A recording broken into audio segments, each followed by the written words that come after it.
سلام له خورشید د 11 بجو خبرونو ته ښه راغلاست. پاکستان زلمي خلیلزاد ته ډاډ ورکړی چې د افغانستان د سولې له اټکلیزې هوکړې به ملاتړ وکړي.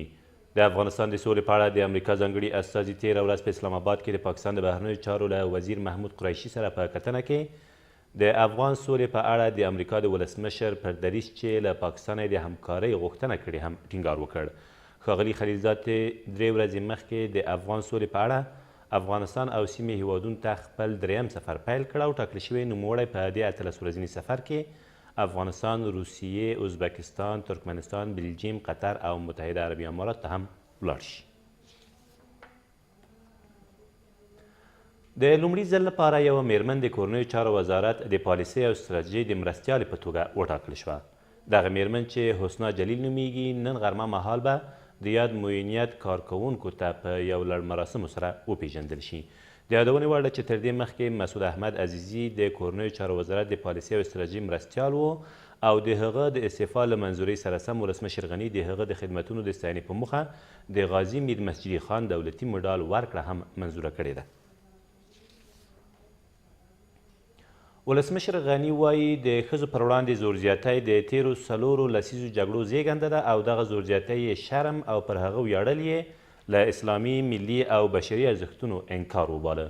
ښاغلي غني تېره ورځ د لوی څارنوالۍ له لوري د ښځو پر وړاندې د زور زیاتي د مخنیوي د نړیوالې ورځې په اړه جوړه شوې غونډه کې زیاته کړه د ښځو پر وړاندې هر ډول تاوتریخوالی جرم دی او د جرم پر وړاندې باید ودرېږو.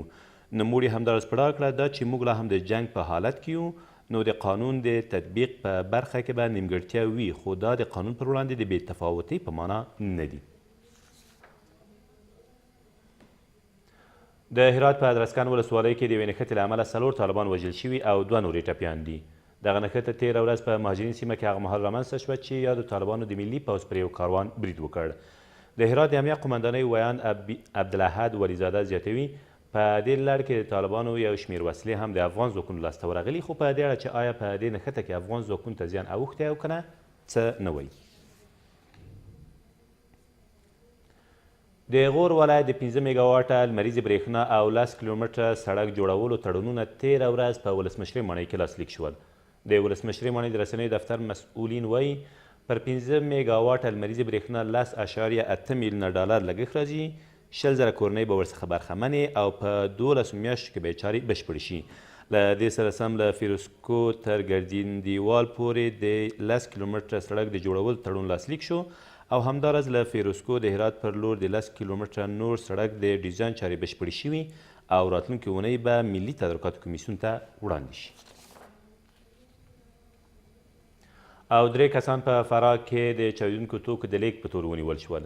د فراه د امنیه قمندانۍ ویاند وایي دغه کسان تېر مازدیګر د فراه ښار د 3 سمت ماموریت له شاوخوا سیمو نیول شوي دي. د نوموړي په وینا له یادو کسانو یو بشکه چاودونکي توکي او یو باروړونکی موټر هم ترلاسه شوي دي. دا تر دې مهاله وروستي خبرونه، تر بیا مو الله امان.